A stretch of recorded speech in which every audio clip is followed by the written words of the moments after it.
Hello, ladies and gentlemen, and welcome to a little program that I like to call The Final Countdown. The Final Countdown. Ba-da-bam-bam. All right. And there's our copyright strike. Thank you. Good night, gentlemen. So, joining me, as always, for The Final Countdown, we have Chriz the Mole. Hello. And Marcus Shadow. Engage. No. Oh, the mobile phone? Oh, come on, the Engage was awesome. For everything other than talking. Pretty much. Then you're holding a taco, didn't you? Yeah. Yeah. All right. So, for this month's Final Countdown, if you saw, we in the middle of our summer Disney, Star Trek Beyond, the film dropped, and we do have a review of that up if you want to see that. Marcus Shadow and I reviewed that.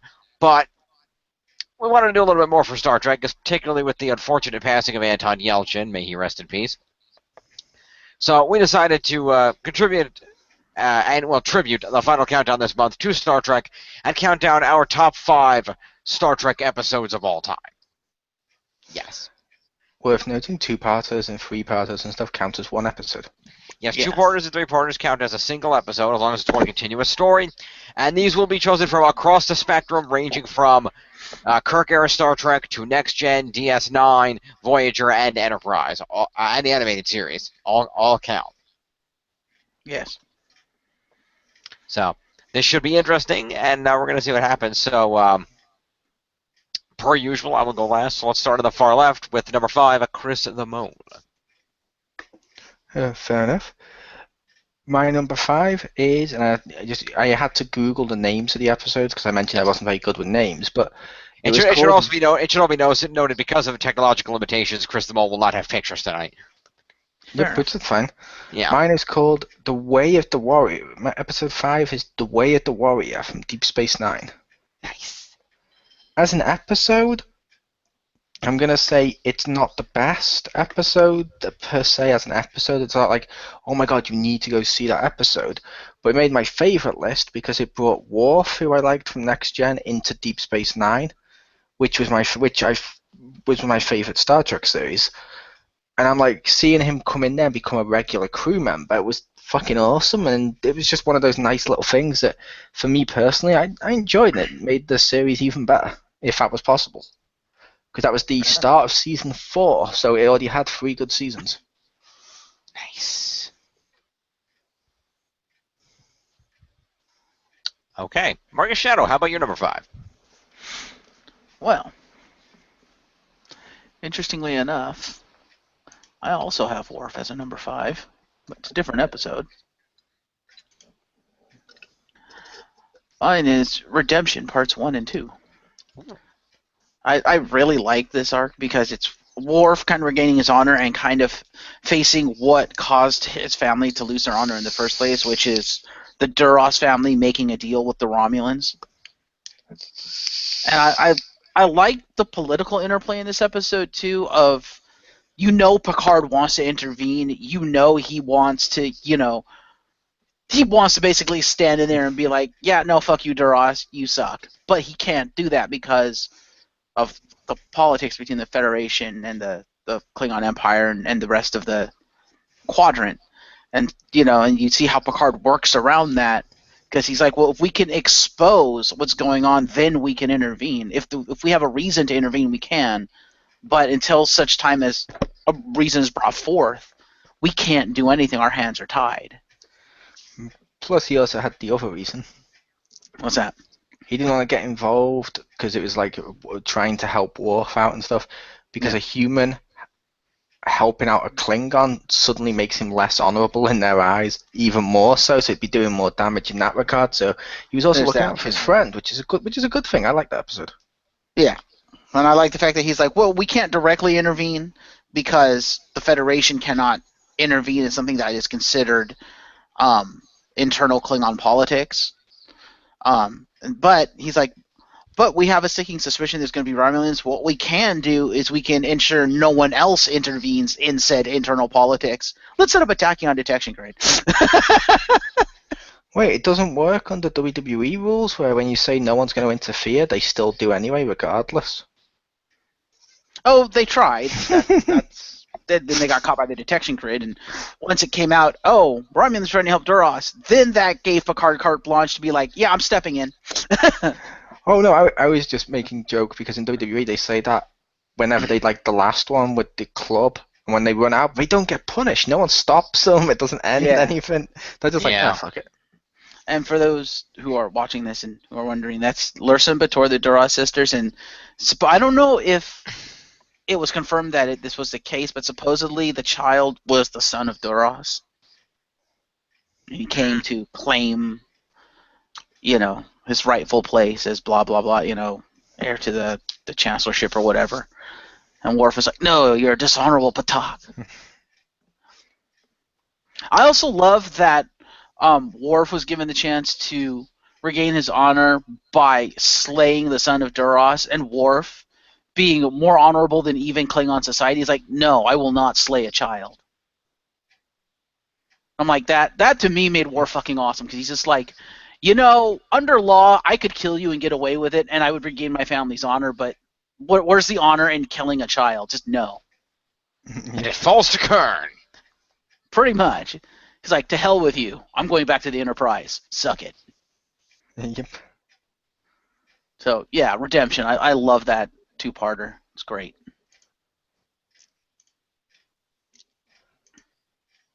Very good. Nicely done. So, my turn. Yes. Yeah, let me find the right one. Not that one. What the shit? God damn it, why do I only have 4? Where the hell's the other one? Was it the wrong size? Maybe. It's not the one I need for this one, though, so I'll find it when you guys are doing your next couple. I'm going to actually go a little out of the box. I'm going to start with Voyager. Okay. And mind you, I've only seen about a season and a half's worth of Voyager, which is why this will be the only Voyager entry on my list. Also, for the record, I don't have any Kirk-era entries because I haven't really watched through that series, nor do I have any Enterprise entries, just FYI. That's fine. My entire list is next gen, so yeah. Yeah. Well, I'm going to go with this here. That was a good episode. Do you know what episode it is?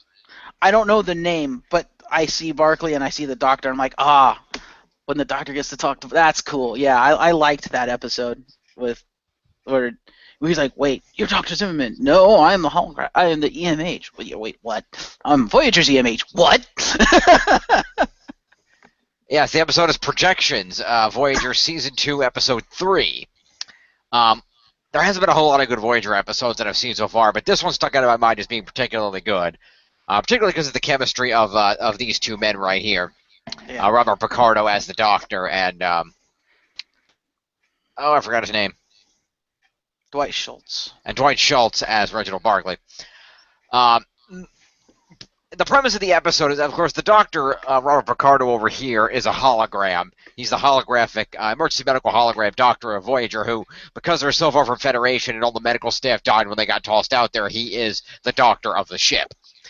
Yeah. And so he activates one day, and there's a red alert going on, and the ship starts telling him that there's nobody on board, but Bellotta Torres stumbles in and says, no, we were attacked by the Kazon, everybody evacuated except me and the captain. The captain's trapped on the bridge. I've put hollow emitters up there. I'm going to transfer you up there so you can help her.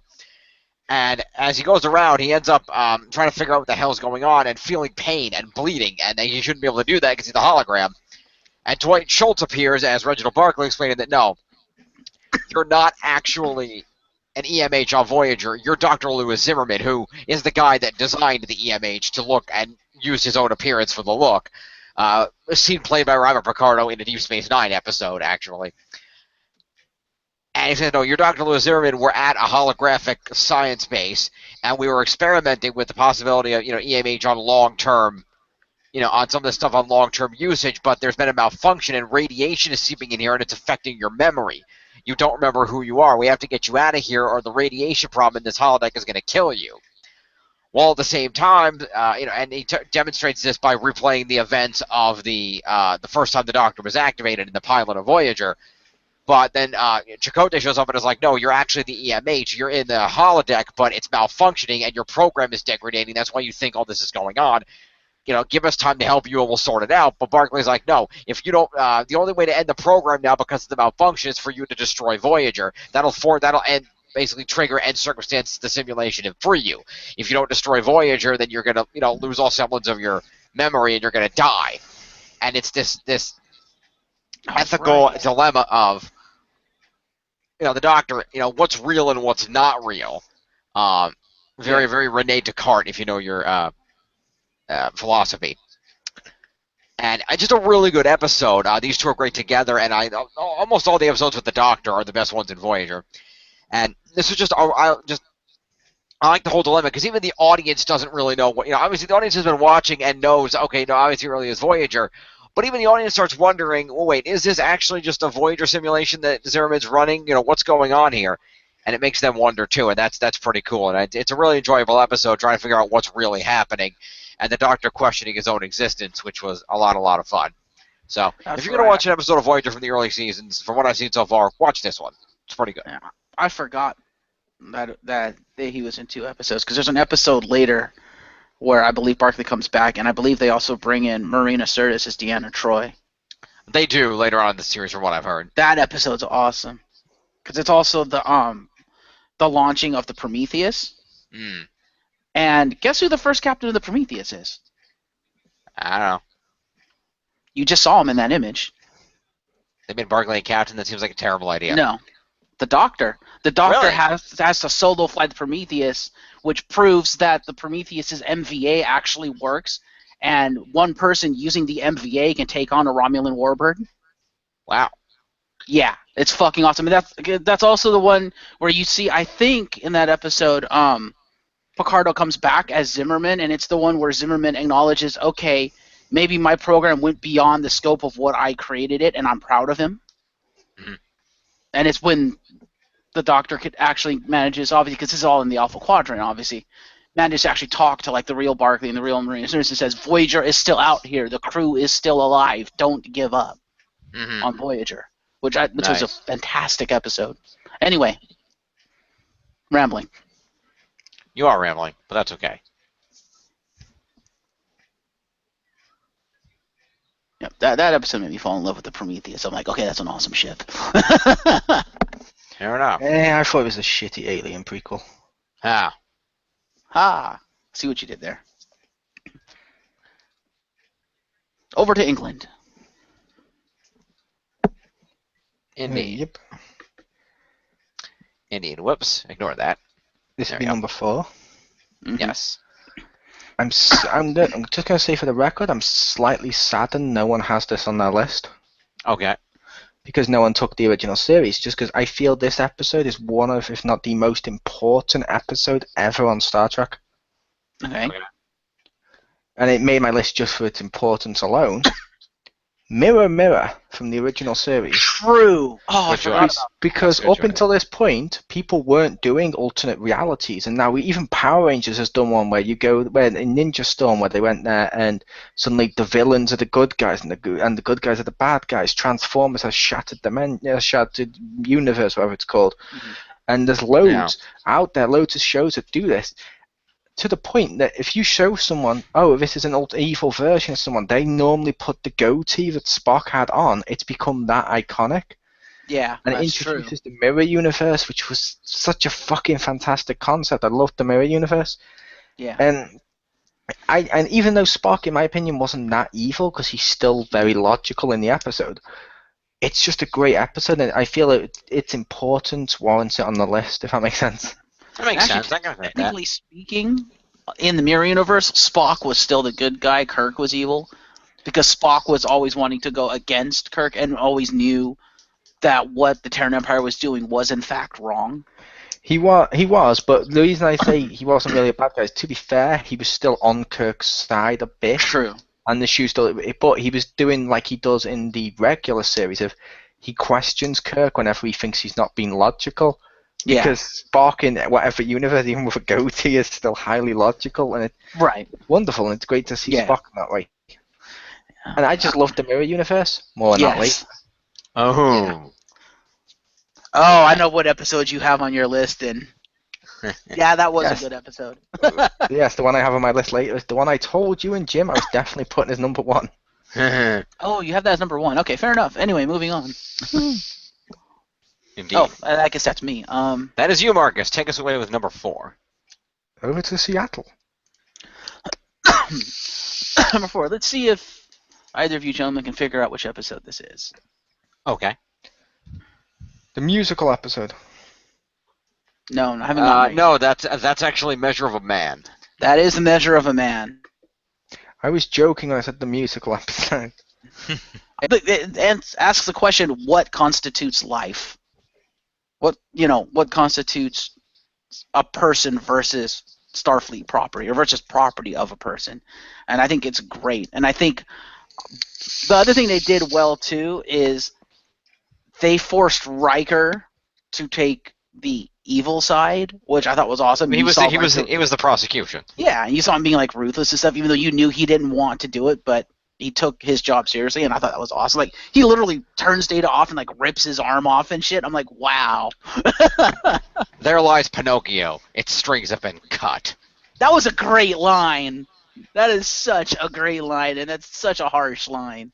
And just this episode was just written so well and acted very well too. It was. I had considered putting this on my list by others I wanted to use it. I knew somebody would have it, so I let it go. And I also have to say, Maddox, the scientist guy, Commander Bruce Maddox. Commander Bruce Maddox, the actor, he did such a great job because Bruce Maddox was such a fucking douche in this episode. He was. See, to be fair, that's normally some of the best Star Trek episodes. Whenever they touch upon something that's still social commentary to today, like moral dilemmas and stuff like that, which it's always awesome. Mm-hmm. Yeah. But yeah, I love that episode. A lot of people don't know Dr. Maddox's ancestor was a professional wrestler.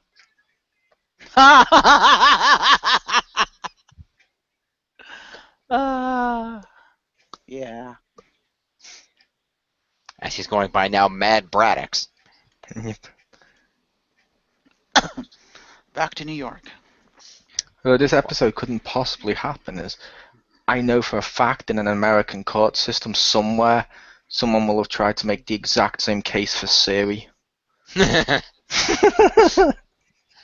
I'm kidding, but I can imagine it.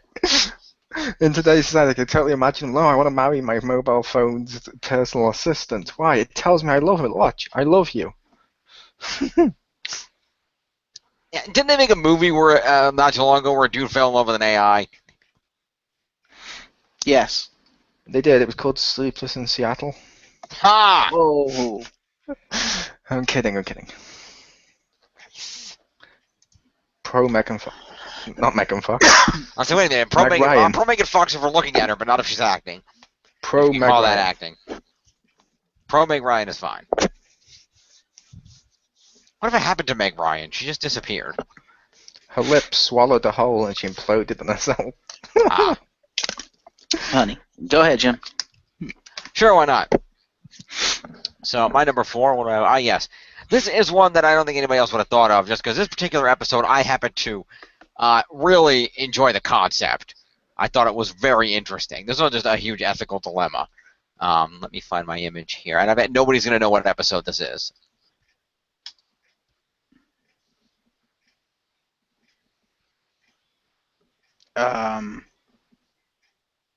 I feel like I should, but I can't place it. I do have to say, I love Jadzia. I thought Jadzia was a better character than Ezri, personally. I liked Ezri, honestly, but that's neither here nor there. We can debate that in a video later. But let's be honest, regardless of Ezri or Jadzia, the best Dax was Curzon. Curzon was awesome. But anyway, no, this is episode 22 of season 5 of Deep Space Nine, called Children of Time. Okay. And this is a really great episode. The concept was really just ethical dilemma like you wouldn't believe. So here's Cisco and crew over here, and they're talking to this guy whose name I don't remember. It's not important. But effectively, the Defiant travels through the wormhole into the Gamma Quadrant on a mission that I don't remember what the hell it was, but it's not that important. Mm-hmm. So they go to the Gamma Quadrant, and they end up crashing. The Defiant ends up crashing on this planet, and well, not crashing, but it's forced to land, and it's forced to land on the planet. And effectively, they arrive there, and they find a colony of what appear to be humans, and they don't understand how this is possible. And as they investigate, they find out what happened. Their own ship, the Defiant, it hasn't happened yet, but they got thrown back in time. There's a time distortion effect in the atmosphere of this planet, and what happened is their ship, the Defiant, crashed on this planet, and because of the strange time distortion effects and everything in the atmosphere, they couldn't get any communication lines out, and they ended up trapped there. So they ended up founding a colony, and these hundreds of people they found at this colony now are actually the descendants of the Defiant crew that crashed here hundreds and 100 years ago. Okay. And they meet these people who are, they find out, who paired up with who, and all these people who, landed on this planet. And they find this whole happy colony of all these people who have, with what they had, built this amazing life for themselves. And they end up with this moral dilemma of, we could try to get the Defiant out of here and get back home to our actual families on Deep Space Nine, but if we do, we're going to wipe all these hundreds of innocent people out of existence. Or we stay here, or we make sure that we crash our ship and found this colony, and these people get to exist, but we never see our actual families on the station again. Mm. So it's really a big ethical dilemma that the crew goes through and debates, trying to figure out what they're going to do. And as they meet more of these people and learn, that these are their descendants, these people, are of them. Mm-hmm. It's really kind of interesting, and they find out, they've had, Chief O'Brien was with this other girl, this other chick, and he had another daughter whom he also named Molly in honor of his daughter Molly back on the station and stuff like that. We find out that Kira died a little while after they got there when she was trying to do something, and they had this whole thing where they have to make this ethical choice, and it's just a really, really good episode that I really enjoyed. Seeing the possibilities of what could be with this, and them having to make that almost Sophie's choice about, whether basically their importance and happiness with the families that they know is more important than these hundreds of people and their lineage getting to happen. Right. And it's really cool. And it's also a relevant episode because the one person from the original Crash Defiant that's still alive, as one might expect, is Odo. Hmm. Who they worked it out because the main Odo, the Odo that was on the ship, because of the strange distortion, he couldn't take physical form. He was stuck as a puddle. But the Odo who's on the planet, having been there for 100 years, he learned how to counteract the effects of the distortion so he could take human form. Ah. And this old Odo who takes form and is like the oldest guy around. One of the other descendants is in charge, but Odo's the senior. He's around. And this Odo, having been stuck for 100 years and having seen Kira die, seeing this Kira again is what pushes this Odo to board the, as she's, Puddle Odo is in the room and he sees it, I'm going to say this because I know right now he doesn't have the courage and the forwardness enough to say it, so I'm just going to tell you, Kira, I love you. I've always loved you. And, I've missed you for these last 100 years that you haven't been here. Basically, the first time Ed Odo admitted his feelings for Kira to her. And it was because he couldn't stand to see Kira end up trapped here and dying and basically not having a life that she could have had, that older Odo adjusts the Defiant's trajectory as it's taking off. The crew decides that they're going to crash the Defiant and maintain the colony. And Odo adjusts the trajectory on the ship at the older Odo at the last minute so that the ship won't crash and they can go back home and Kira can live her life. And they realize it's too late to fix it, so it's kind of one of those sad moments where, okay, we're going back home in status quo, but that colony is not going to exist now. All these characters that we met and got to know over the last hour, these good people, are gone now, and it's a really emotionally resonant episode, and I always really liked this one. I thought it was really good. Fair enough. Nice. I like that episode.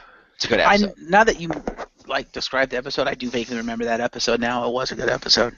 Yeah, I really enjoyed this one when I saw it. I said, wow, this is a really cool idea. Mm-hmm. So that was Children of Time. Fair enough. Nice. Switch back. There we go. So back over to Mole for number 3. Kind of not ironic, but a coincidence. Mine also involves time travel and a moral dilemma. Oh, there you go. The City on the Edge of Forever from the original series. Nice. I'm not sure if you guys have seen that episode or anything, but basically they end up in the Depression era New York. Kirk falls in love with a woman, and yeah, he finds out that if he actually saves her, and if he actually lives his life happy for once with her, the entire future gets erased. Ouch. Everything. And the whole series up until then, as they've mentioned multiple times, Kirk always deals with his struggle for loneliness and how he's going to die alone and stuff like that. So he's finally got a chance to be happy, and he has to sacrifice it to save the future. And it's really good, and the acting from William Shatner in that episode is fucking phenomenal. It's a tragic episode, and it's just a cool moral dilemma. So yeah, I remember that one. I do remember that episode. That was a good one. Good choice. Indeed. Oh, that's right. Hmm. One of the things I forgot for mine, the guy who's leading the colony is also kind of an original crew member because it's the Dax symbiote who, through the descendants of Jedzia's Trill, they've been able to keep the Dax symbiote alive. So technically, Dax is still there and acts as leader of the colony. That's what I forgot. Okay, I knew there was somebody else who was there. There was a reason he was a leader. Fair enough. Marcus, how about your number 3? Hit us up. My number 3. Well, we had a little accidental foreshadowing of this. Stop one. looking at your fingers. It's weird. Sorry. Kind of bleeding. Anyway. Why are you bleeding? What did you do? I'm fine. Don't worry about it. Anyway, we had a little accidental foreshadowing of this episode, but here it is. That is the Inner Light, which a space probe encounter. Well, the Enterprise encounters a space probe. They don't realize it's a space probe. They're like, "The hell is this thing?" And then it scans the Enterprise and then focuses in on Picard and hits him with this beam, and it knocks him out completely because it transfers his consciousness into the probe itself to allow Picard to experience basically the life of one of the main designer of the probe. And through that experience, it keeps the memory of its people alive because it's a probe from people who were on a doomed planet, and they knew they were doomed. It was kind of like a Krypton type thing, except instead of sending a person out, they sent a probe. And they're like, well, we're all gonna die anyway. The planet's doomed, so we want to make sure who we were as a people and what we've accomplished isn't lost to time. So we're going to send out this probe that contains all the information of our people and basically the life consciousness of, I guess, who they consider like their greatest member of society, this man named Common, who helped create the probe. And so Picard lives his life through the probe, and as he's living through it, he forgets who he is, and he thinks he's Common until the end. And I love what they do, because throughout Common's life, he sees friends, because it's a long life and it's like condensed. Picard lives it through condensed, but he sees friends, get injured. He sees friends die. And then at the very end, he sees people age. He has a wife. At the very end, they all come back, but they're all the young versions that you see at the beginning of the episode, and they're like, "You've seen this before, Common. We sent it out to make sure our, the knowledge of our people and who we were as a people is never lost. And we sent it out to look for a suitable host." And that's when Picard comes to the realization, oh, wait, that's me. I'm the host. They're like, that's right. And now you know. And now we have ensured that our people will live forever in you.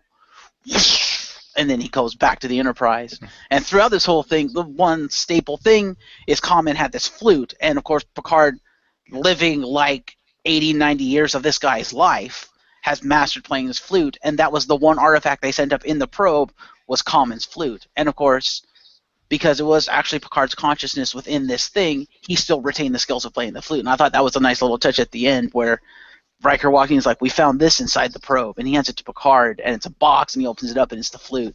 And Picard just takes it out and starts playing it. I'm like, that. It was just a really, really good feeling episode, and it was a really interesting concept, and I really enjoyed it. And it's widely regarded, from what I understand, amongst the Trek community as like one of the best, if not the best, Star Trek: The Next Generation episode ever created. Nice. Fair enough. All right, that's it on. And Patrick Stewart does a phenomenal job in this episode. Okay. Yeah, and that's the picture of him there. That's the shot from the end of the episode in his ready room where he's playing the flute as it fades out and the credits roll. Mm-hmm. Okay. Now next, what do we got? Oh, I got this one. Okay. So my number 3. You're number 3.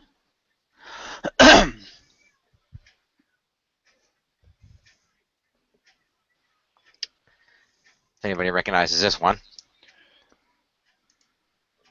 Let's see.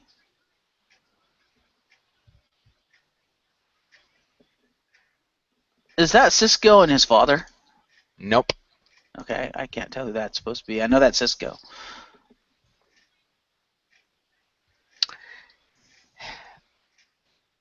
This is from an incredibly good episode of Deep Space Nine known as The Visitor, Season 4, Episode 3. Okay. And that in the picture, an emotional embrace, is not Sisko's father, it's his son. Ah. In this episode, we see an event where, in the engineering section of the Defiant, I believe it's on the Defiant and not the station, there is an accident, and this accident causes Benjamin Sisko to slip out of time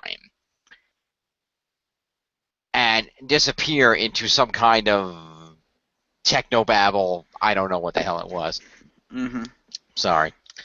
I don't have the thing up in front of me, but effectively, he disappears from time, and Jake Sisko dedicates his life to trying to get his father back. And as he learns more and more, he gets degrees in all kinds of advanced physics and engineering and things to try to understand the accident and what happened to his father.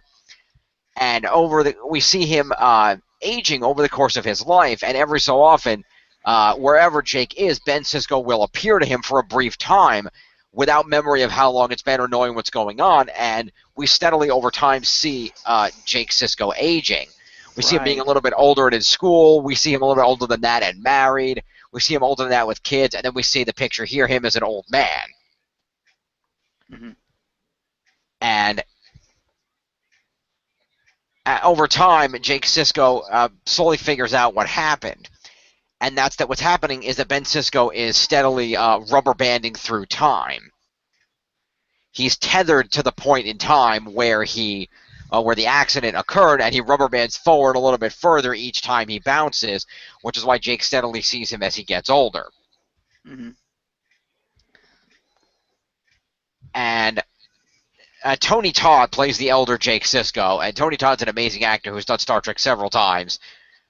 This is one of the best performances in Star Trek, and it's amazing the emotion he shows about his lost father every time he sees him.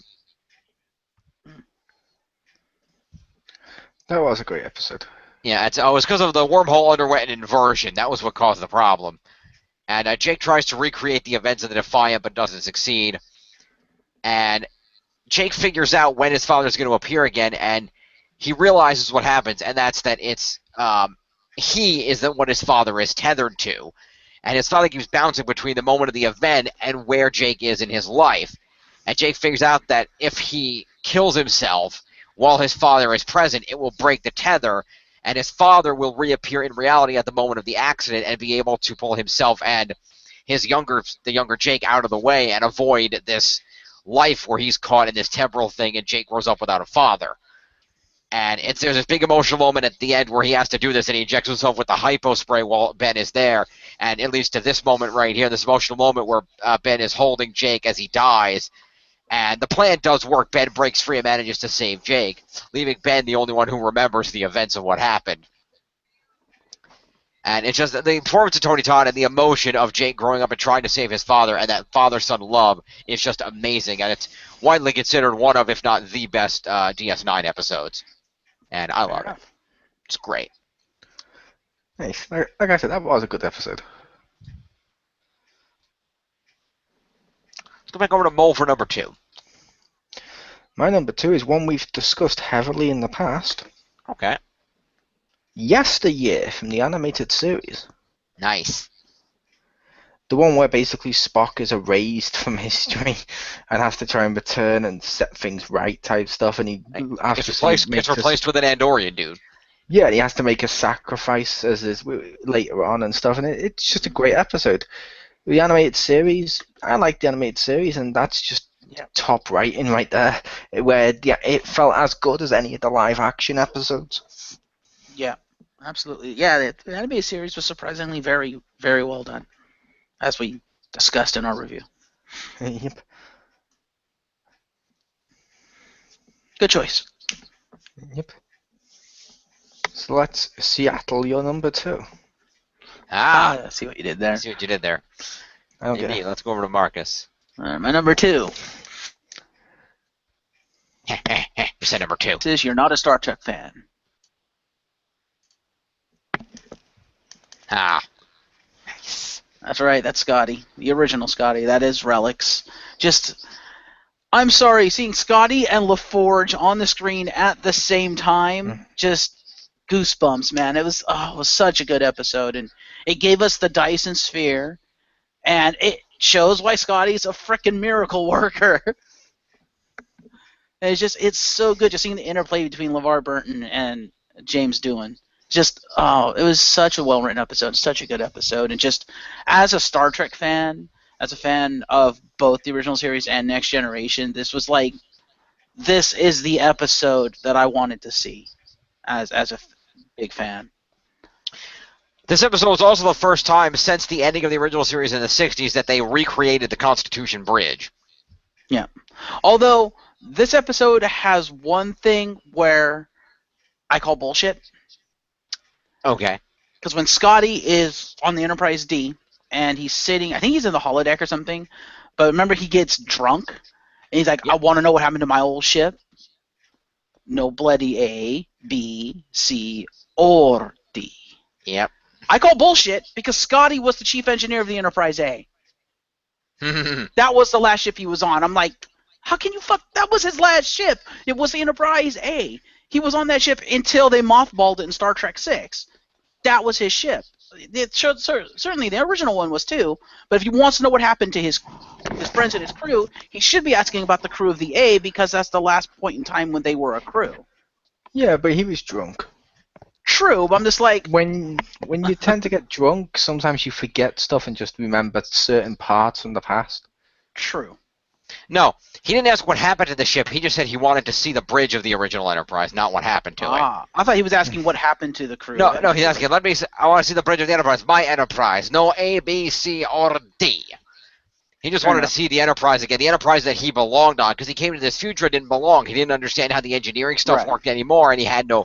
Right. Because remember, the entire story with Scotty is that he was of this age and he retired and was going to a retirement colony when the ship malfunctioned and he had to put himself in a fucking teleporter for 70 years. Transport rougher, which I thought was brilliant. That was great. But I don't know, I still maintain the A was still the bridge of his ship. Both of them were. Yeah, but you don't forget, you just never forget the original. True. And I love the fact that as Scotty gets used to being in the 24th century and he strikes up this, almost like friendship and camaraderie with LaForge, he starts giving LaForge like pointers. He starts giving him advice, like, telling him about, like, this is your ship and treat her like a lady, stuff like that. I'm just like, it's like a passing of the torch kind of thing, and goosebumpy feels. It was such a good episode. It is a good episode. And I love that even now Scotty is still playing the hero. He's willing to sacrifice himself for the Enterprise. I'm like, that's so good. Spoilers, he doesn't, but he's willing to, and he tries, and Picard's like, fuck that, high-speed beam out. Yeah. It's like, remember this, Scotty? You created it. Mm-hmm.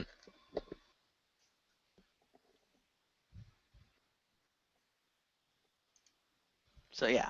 That was my number 2. Alrighty. Moving on to my number 2. Alright, let me see. Yes. Excellent. Alright, hang on, let me bring this up here. Yes, boss.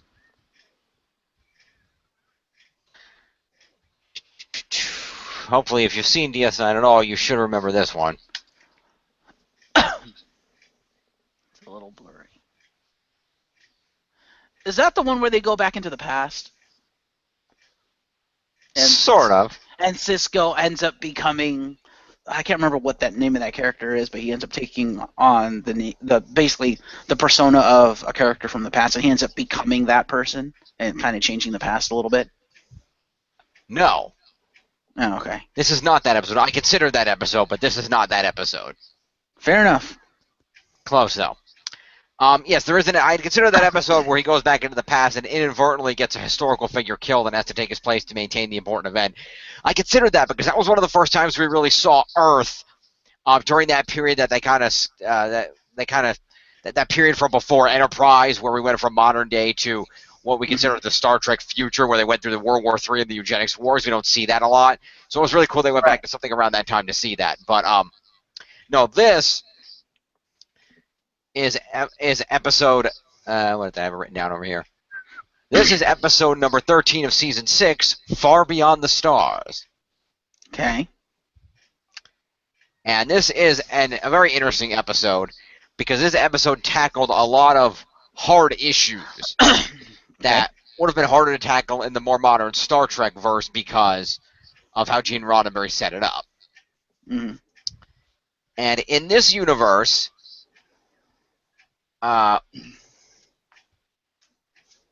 we find out that Ben Sisko's mind is showing after him. You remember there was an episode where Ben Sisko's mind started being able to have visions of the future.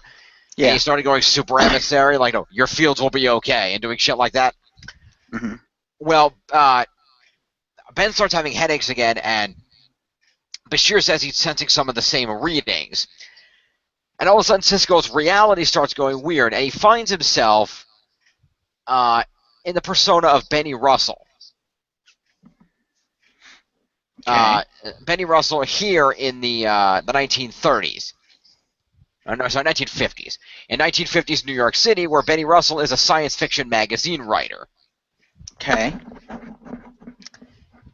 And the idea is that this is the collection of guys that write this newspaper, and all the people that we know from Deep Space Nine appear here as normal humans. The gentleman standing in the brown coat over here is Rene Auberjonois, who plays Ono. That's Cole Meany, of course, sitting at the table. Behind him in the tan coat is Armin Shimmerman, who plays Quark. That's, of course, the actress who plays Kira Nerys, Nana Visitor, sitting at the table in the back. Mm. I'm not sure who that is over here. Looks like Bashir. Oh, yeah, that's Bashir. Thank you.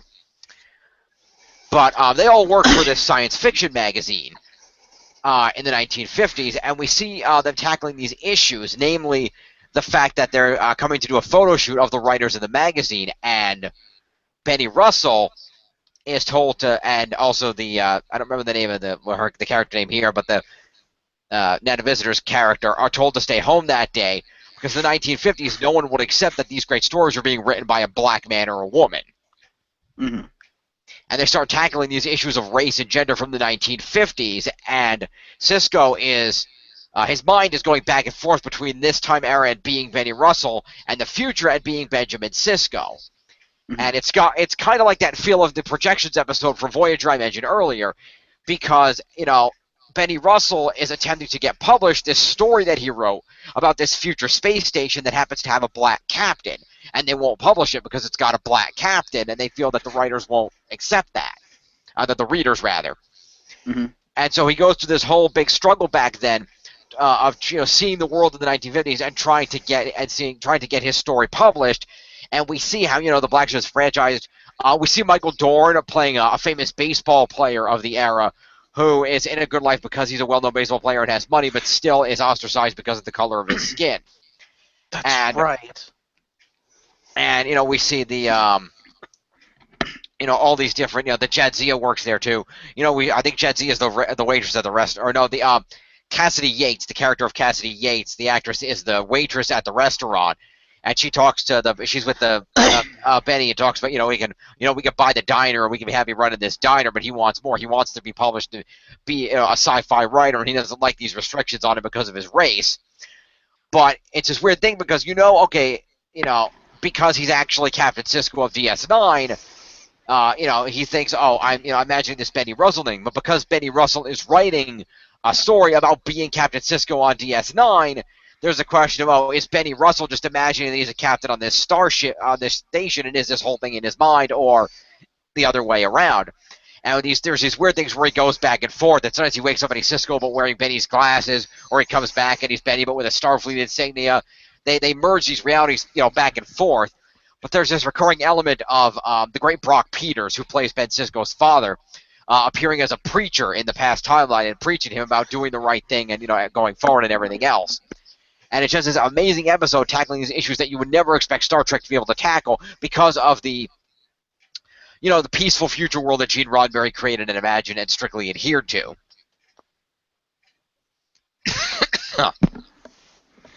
And it's just this really amazing episode where we see them go back and forth and dealing with these issues of the past. And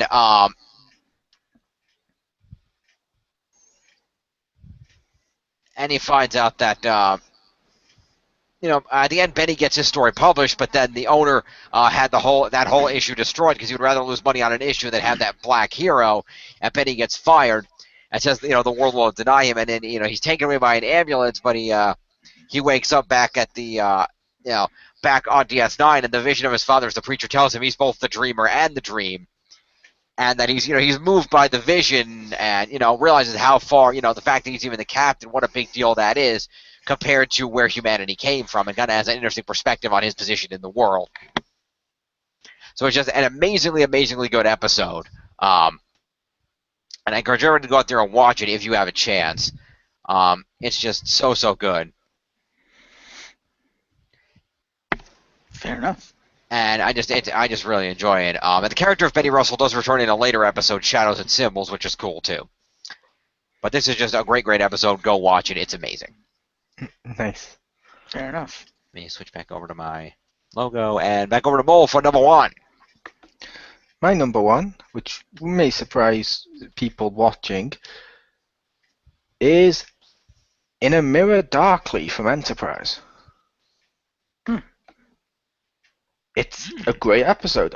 I know it's cool to say and everything about Enterprise was bad. I like Enterprise, more on that when we review it. But this episode features everything. It's got the mirror universe in there.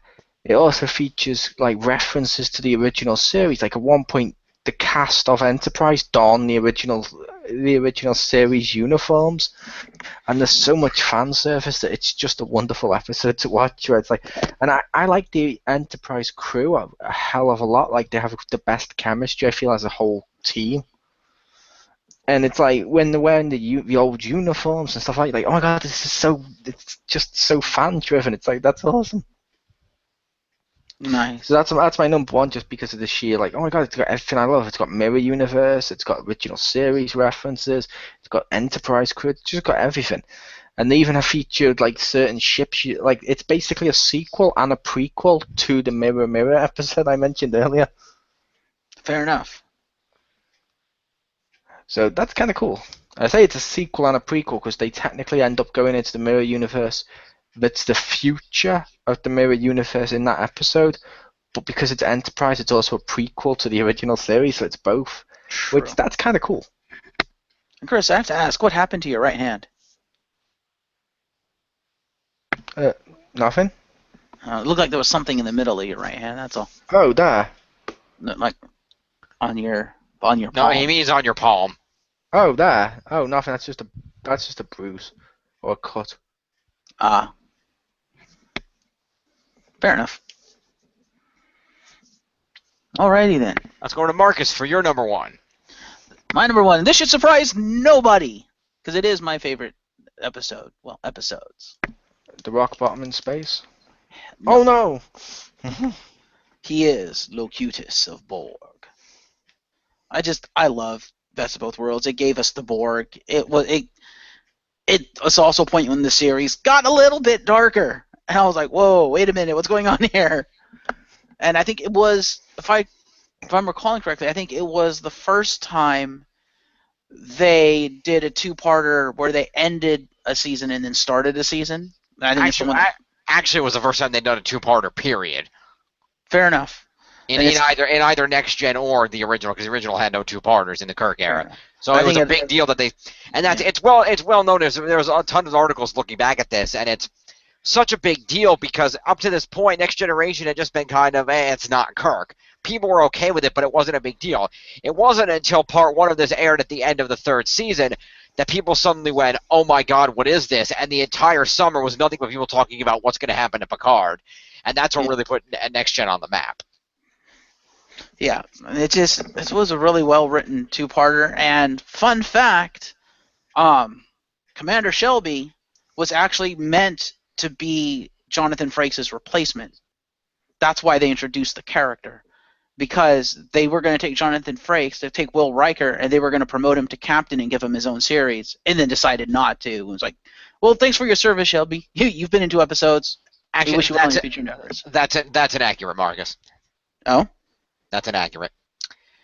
They were going to promote him to captain of the Enterprise because Patrick Stewart was having contract negotiation issues and they didn't know if he was coming back.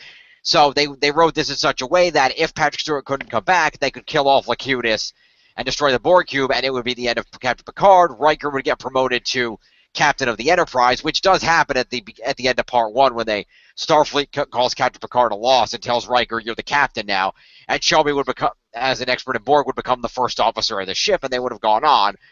But luckily, by the end of the summer, they had met.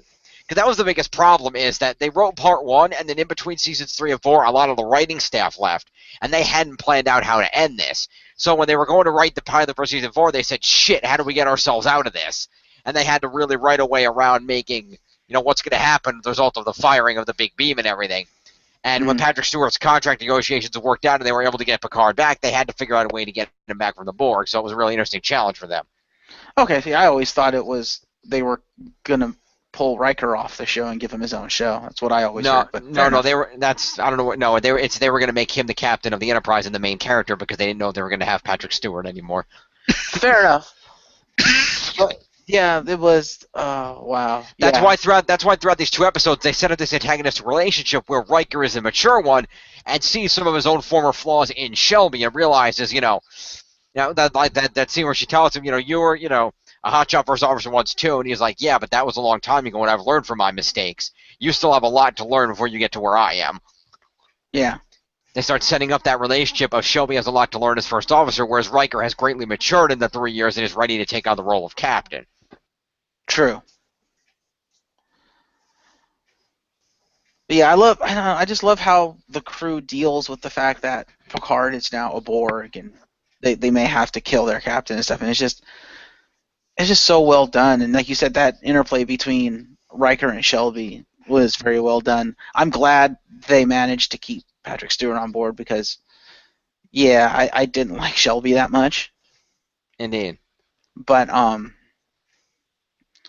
yeah, they introduced a lot of good stuff. The way they ended that first part, like you said, had everybody talking, and it's like, oh my God, what are they going to do with Picard? Yeah. It was a big deal. That's why, generally, whenever TV Guide and other places do lists of the greatest Star Trek episodes of all time, Best of Both Worlds is usually at the top of the list. Yeah. Absolutely. It's certainly my favorite 2-parter of all time. Hence why it's at the top of my list. Understandably so. And I like the Borg. I think the Borg are cool. I mean, come on. You don't get much scarier than a giant-ass cube looking at you. You're just like, oh, shit. They were in Next Gen. Yeah. Yeah.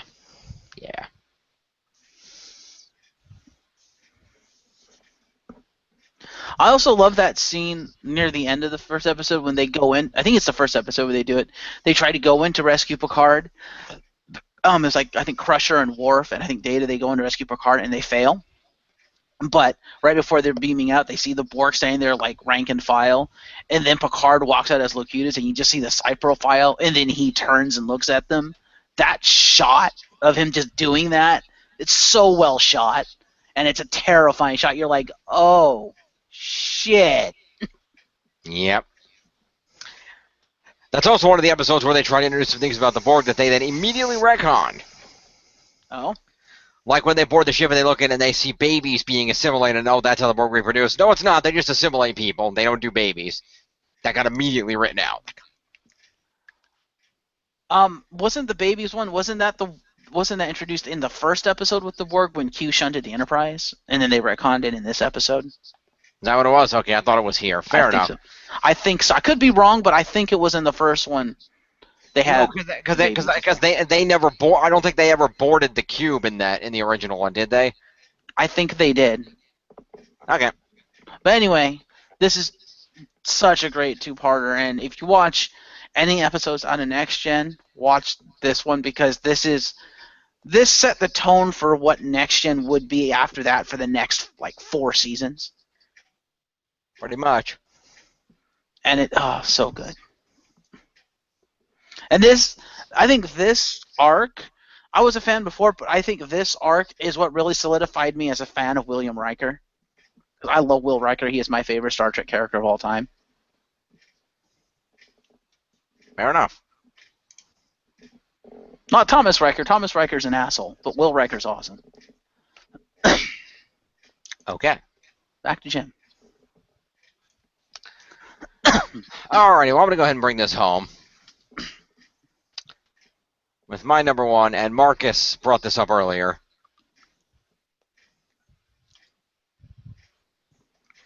The Inner Light, yeah. That is The Inner Light, Star Trek The Next Generation, Season 5, Episode 25.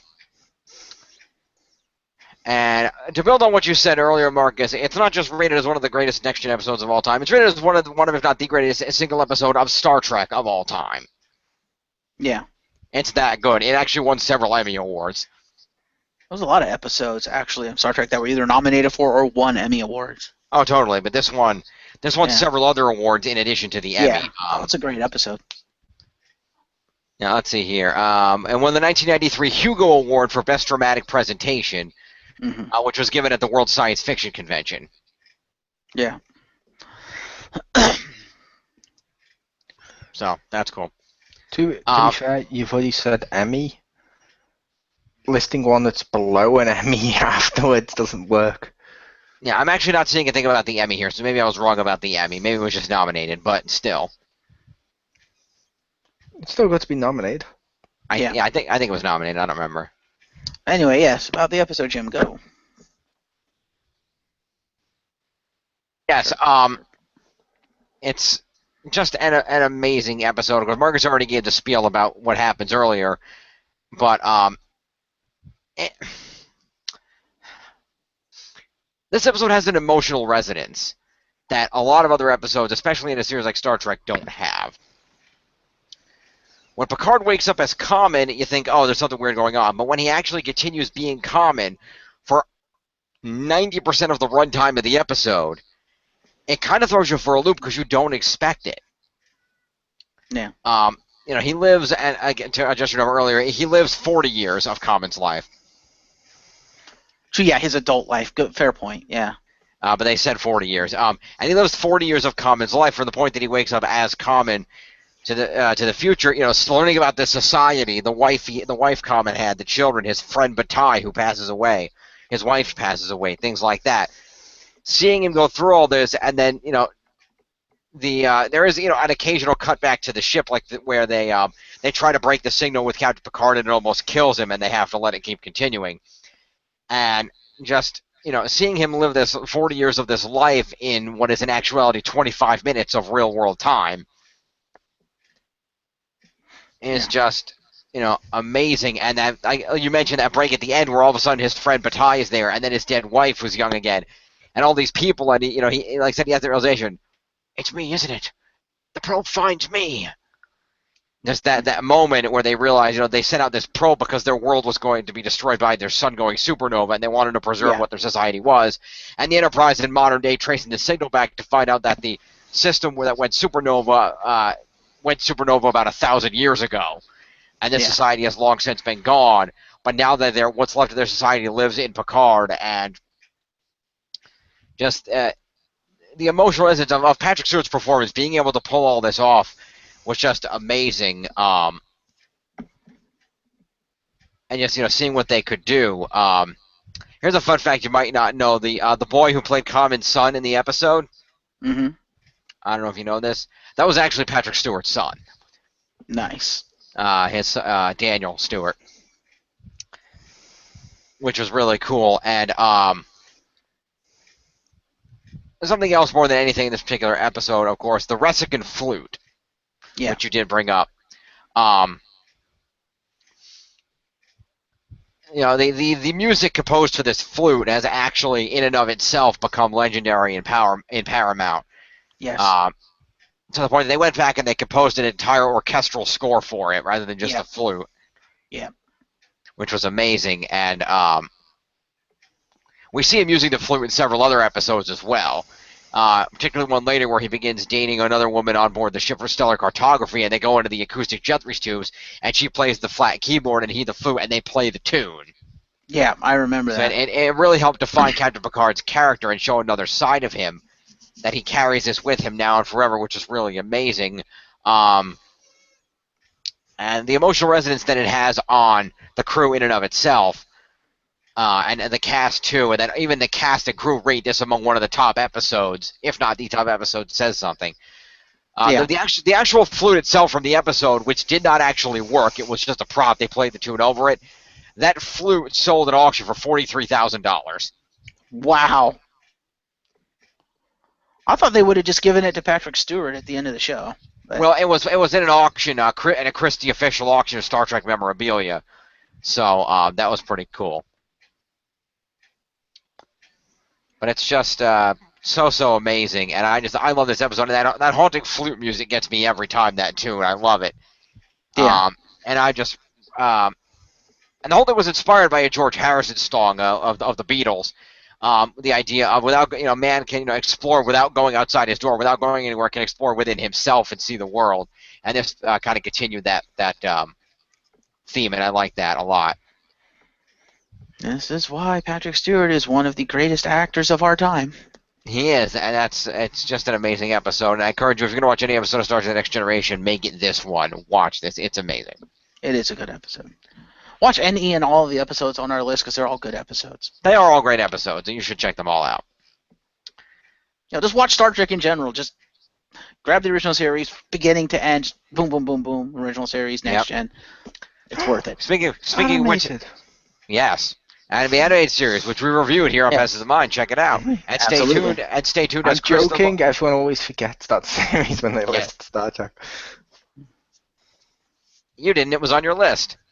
No, but I mean, when people list this series, they always go original, next gen. No one goes original, animated, next gen. Everyone always forgets it. It's just funny.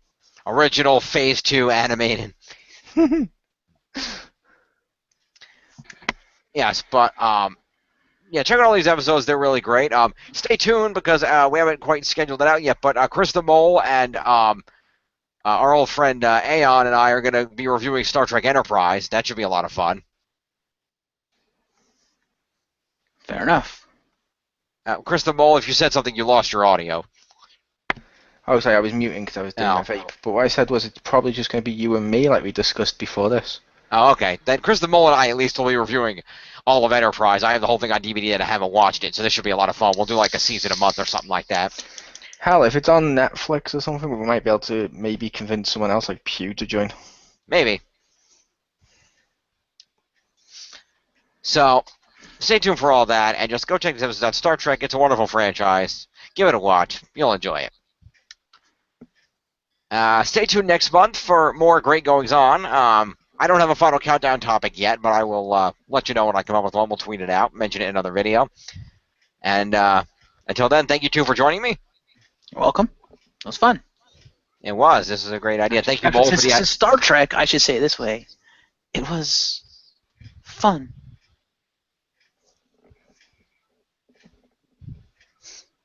That was creepy. Don't do that again. But yes, like